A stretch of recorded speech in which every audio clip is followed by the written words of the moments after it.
ছোট্ট একটা বোন আছে, ওর নাম হচ্ছে বুশরা, ছোট্ট মেয়ে, বয়স 6 বছর হবে। আমি একটা অবাক করার বিষয় আপনাদেরকে শেয়ার করছি, জাস্ট মোটিভেট করার জন্য, শো অফ না।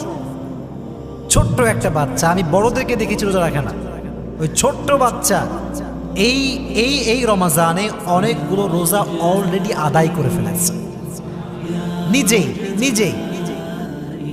আমরা তো ওই যে সাহারি খাওয়ার জন্য উঠি, তো বাচ্চা মানুষ ভাবে যে কিরে সবাই উঠে যায় কোথায়, তো ঘুম থেকে উঠে আসছে, দেখছে আমরা সবাই বসে বসে সাহারি করছে, তো ওইও বলছে আমিও খাবো, ঘুমের তালেই বলছে আমিও খাবো। তা আমি বললাম মাকে যে মা দাও, ও খাক, আমি জানি যে রোজা রাখবে না, কারণ ছোট্ট বাচ্চা, ও কেমন রোজা রাখতে পারে, তো খাওয়ালাম শখ করে। সকাল যায় খায় না, দুপুর যায় খায় না,